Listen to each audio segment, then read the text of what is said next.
But so apparently he sent that statement just to the wedding party. It was the way of saying like, get your refund, or maybe you can't get a refund, go to Mexico anyway, which I'd be like, okay, bro.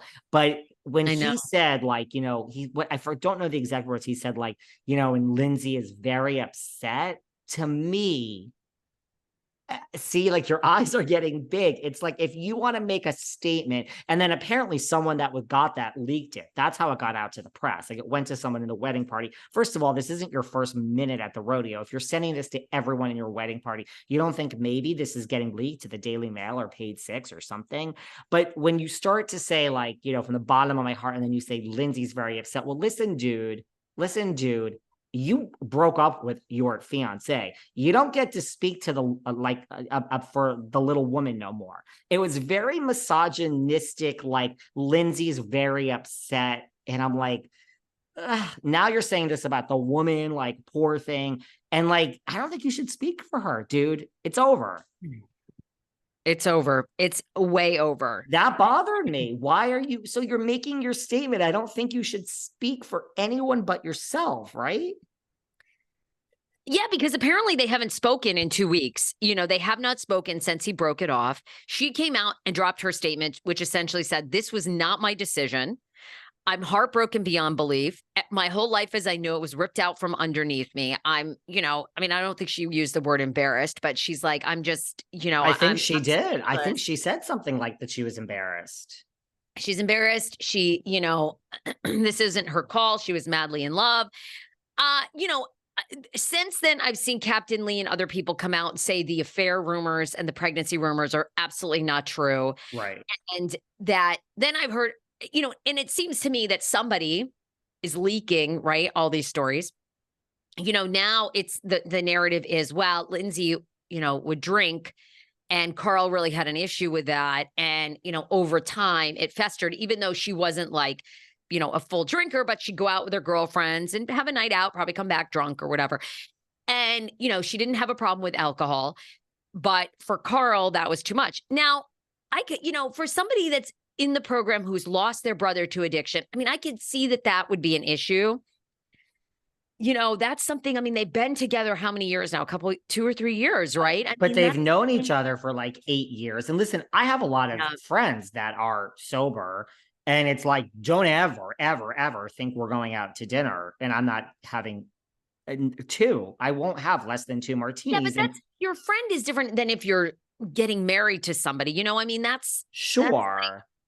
But listen, and I think Carl's also newly in the program. It's not like he's been in it for 10 years. What is it, like a year and a half? But you knew this, like, going in. Like, have you watched Summer House? Have you turned on the TV, Carl, to watch yourself? Like, you know what Lindsay does. I mean, she drinks, and that's fine.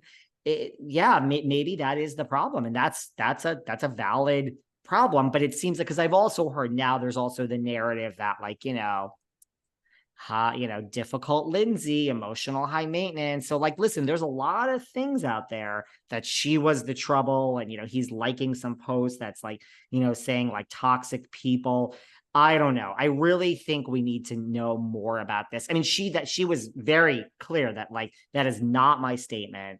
Like, that's Carl's, and here's my statement. So it's kind of like, what is really going on? Captain Lee also said, that Carl is completely heartbroken. I don't know. You're this not buying it? No, I mean, I'm buying it, but it's just like, because Lindsay also said, at this point, what shouldn't we have fought for? Listen, we almost named the podcast name dropping.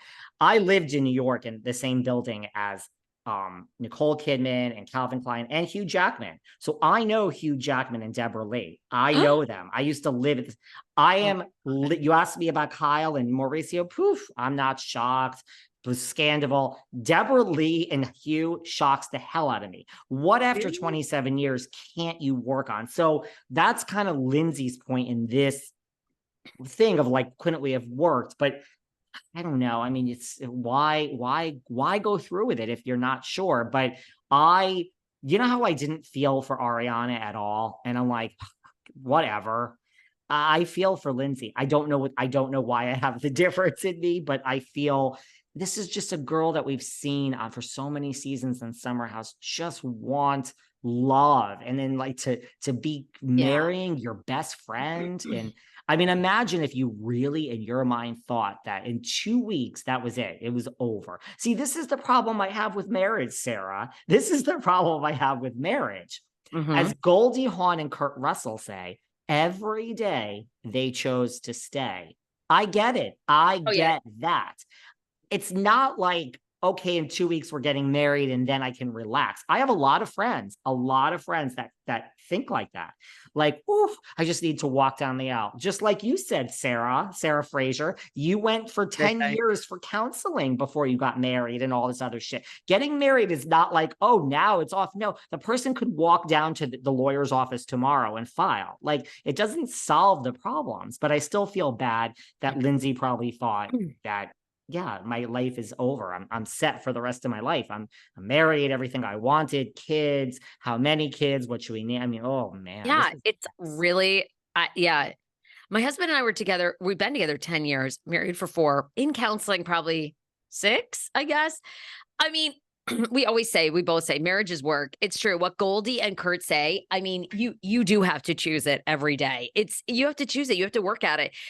I don't know. I mean, this story is interesting. There's so many different things like coming out. But it's heartbreaking for her, and I feel so bad for her, but I'm with you. I think in a year or 2 years, when she does meet the man that wants to show up every day, she'll look back and be like, thank God he didn't do it, right? Because just to go through with it for television and all that stuff, and and you get your friends down there and everything, it seems great, and like, but then 6 months later you're divorced. It's so hard. That's 6 more months he wasted. So as hard as it is, like, hopefully she can get to the point she can thank him, find the right person, have the babies that she wants, and be with someone that chooses to show up, because Carl just doesn't seem like he's ready, right? Whatever is going on there.